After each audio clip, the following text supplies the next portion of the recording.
Hello friends, thank you so much for joining me. I'm glad to be here. My voice is a little bit scratchy this morning, not due to any sickness, but just intense screaming over the weekend at the cheer competition, the final one in Nashville. It was a great time. It was amazing to see the girls hit zero. That means zero deductions on their routine. It was an absolute blast, but that's why my voice sounds like this 2 days later. Yesterday, by the way, I was in the swamp. I went on a swamp field trip and it was so cool. We rode around in canoes. We looked at giant cypress trees, which Southern Illinois down in the Cache River, we're really getting down into like the lower tip of Illinois. These huge old cypress trees. And I remember the last time I was there for the news and I was doing at least a couple news stories on the Cache River wetlands area. And it was cool to get to go back, but with my kid, but that was a whole day thing. And now we're on Tuesday. It's good to be here. And I wanted to show you something I found while I was in Nashville. It's this Revlon PhotoReady Lift and Fill. I'm looking in the mirror as I read this, skin tint.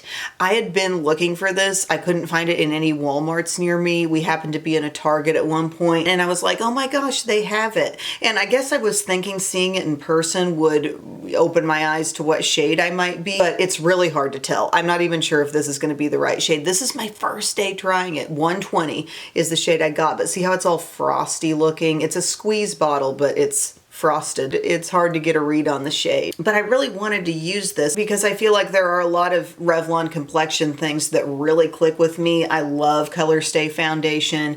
I love the Flex Wear concealer. I actually have been wearing Color Stay all weekend. That was my foundation of the weekend. We're going to try to undo this little seal and just use this together today. Other stuff in the PhotoReady line, by the way, they had a couple of different lip products. It looked like maybe a blurring, like a jumbo pencil type of thing. There was some kind of gloss, and then they still continue to have in their display the PhotoReady Stick Concealer. So I thought that was interesting that there was no concealer update that I could see, but I think I got this open now. Okay, little squeezy bottle. My skin right now just has all my usual skin prep on it. My serums, my Vanicream Facial Moisturizer, Vanicream the moisturizing cream around the eyes, and my Supergoop sunscreen is all over. I'm not using any certain primer because I just want you to see what kind of result this truly gives. So I'm going to squeeze out some. Okay, maybe this shade will be good. Squeezed out what I feel like I get with a full pump out of Color Stay. It could be verging on dark, but it actually could also be a very good summertime shade. Wiping off my fingers. I'm going to use this e.l.f. buffing foundation brush.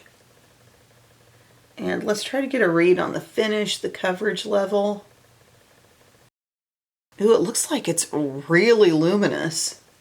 You see that? At first I was like, no, it's just wet, but actually I think it's extremely glowy. Remember PhotoReady foundation that pumped out? This is years ago. I'm thinking like apartment days. And that was also the era of the PhotoReady bronzer quad thing. I love that. That's in my Makeup Hall of Fame. Okay, we're getting her blended. This is kind of fun to try a foundation with you for the first time. Obviously, this is not the final say on whatever I feel about this foundation, but holy glow. You seeing that? I feel like I just put on some kind of like skin filter product, like a Hollywood Flawless filter type of thing, but it seems even glowier than some of those that I've used. But I am getting some light to medium coverage just in general across my skin. The whole skin tone was evened out, but man, lift and fill skin tint, but they didn't say you're also going to look like you put liquid highlighter on as well. Visibly smooths with a sheer radiant tint. It doesn't feel too tacky, like I'm a little tacky to the touch, but not overwhelmingly so. I would say 120 is definitely an appropriate shade. I want to see what this looks like with a little concealer added. Let's stick with somewhat newish Revlon. I've got that Glimmer concealer, you know, that's not really like glimmery sparkly, but they put the name Glimmer on it. Brightening concealer. 125 is the shade I have that in. Let's put some of this around and then see what kind of a turn this look takes. Looking up close, I can see a whole lot of pores with that level of shine. I just didn't know to expect that. Lift and fill skin tint was what I read on there. Okay, taking my Tap and Blend concealer brush from e.l.f. I've really been enjoying this one. It's a nice little shape and size. Little, but not too little. And I'm going to spread my concealer first. Not the full blend, just a spread. And then I'm going to tap it in with my larger brush. Okay, that looks really nice. Even though this concealer is called Glimmer, it's not shimmery. This does not have glimmer in the name, but it is very shimmery. Makeup these days, y'all. Wow. But I like it. I think I like the overall appearance of that foundation because you know what it did? It gave me all that glow, but it did give a little more coverage than any of the flawless filter types of products would. And that's maybe just the little lane this product's trying to drive into, you know? The concealer makes me feel even better about things, and see how that kind of knocked down some of the shine that was right in that zone. A little setting powder to this, and we're probably going to be in really good shape. I'm going to add a little more concealer over here. I'm still tired. Oh, and I got a migraine right after the competition. You know what happened? It went from real dark and like laser beams and all that mode during the awards, and then all the lights came on, and within seconds I blinked and I was having one of those ocular migraines. I get migraines with aura. Anywho, glad to be over that. I'm glad Bub was with me and was driving us home. Looky there. Okay. I feel like if I've ever got it in my head to do a little lighter weight under eye setting, this powder seems just a little softer, lighter than some other ones I really like Coty Airspun, or even Maybelline Fit Me. Like this one's just a little bit lighter. The Infallible Blurfection light pink shade. So I'm going to take a little bit of that, tapped into the cap with the e.l.f. Pinky Puff.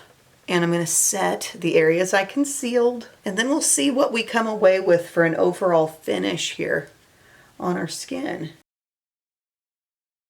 Morphe Under Eye Bullet Brush. This is where I just kind of ensure that it's all evenly on there after being applied with the powder puff. And the brush gets some powder on it and it kind of spreads a little. Feeling set but not too dry. Still, look at the gleam. You know, I really haven't covered that up entirely. I feel like I've controlled that glow somewhat from its initial application, but I'm not gonna lie guys, as I get up close, and I feel like I've got pretty smooth skin, texture isn't my biggest concern, but I'm getting up close and I'm seeing pores. It's like a little pore magnifier maybe has been put on there. But from about this range, I'm feeling like I look radiant with a gentle glow. Well, maybe you need a little more powder over those zones in, because I really haven't powdered it much down in here over the cheek.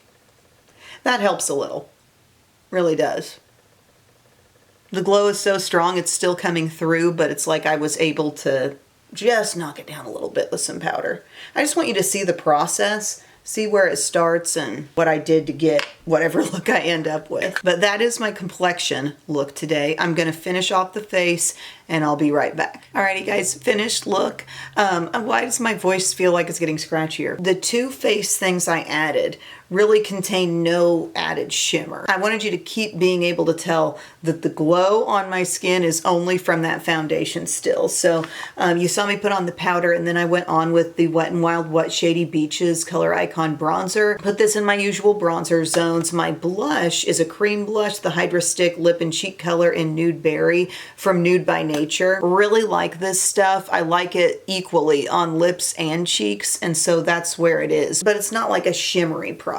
The pigment of it is all blended in, and then I'm still seeing that glow from the foundation. I went on and did brows. I used Benefit Precisely My Brow Pencil shade 4 and the Morphe Micro Manager Gripping Brow Gel. For eyeshadow, I also found myself in a Marshall's over the weekend, and I found this Laura Geller Garden Party in Full Bloom palette for $7.99, and I went after it. And look how it's packaged inside. It looks like a Too Faced palette. I had never really laid eyes on this one before, but I'm wearing that today. I tried on some of that plum and it was really, really intense, like even darker than I was anticipating, but that's in my outer corner. I've got like a mid-toned rose in the crease and a couple of these shimmers on the lid. It went really well. I like it, but just a steal on Laura Geller. Mascara combo today is Milani. It's the Fan Club mascara on my upper lashes and e.l.f. Lash Extender Tubing mascara on the lower lashes. Oh, and one little thing I added to the lip, and by the way, this wears a really long time too. This lip liner from Nude by Nature, so good. I know I've mentioned it before, but Sienna,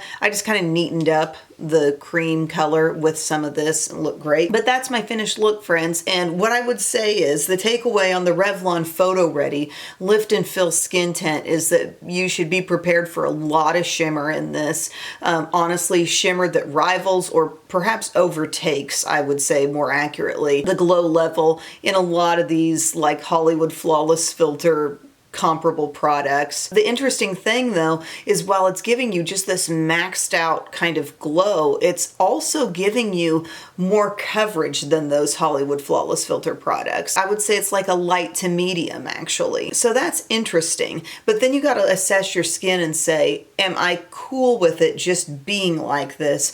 Or what am I going to need to add to make myself content? In my shoes, I wanted to add concealer and I wanted to add some powder. And then I felt furthermore, it looked even better when I tapped over this pore zone specifically with some powder too, because I'm still glowing there, but I'm not looking quite as like spotlighted as I did before a little light bit of powder went on. It wasn't even a lot of powder. But yeah, surprising product there. Let me know what you think if you found this. Tell me what your experience was like. I feel like I should have said this right off the bat. I know if you watch a lot of my videos, you know I'm kind of a normal skin type. I expect this to wear fairly well today. But yeah, where have you been finding it also? I found it in a Target, but that's the only place I've seen it. So I'll continue to keep an eye on it as I wear it today. And definitely as the days go on, I'm going to keep wearing it. I might pair some primers with it if I think it could use a little help in the staying power department, different powder combos on top perhaps. We'll see, but I just wanted to take you along for the ride as I tried it out for the first time. Thank you guys for watching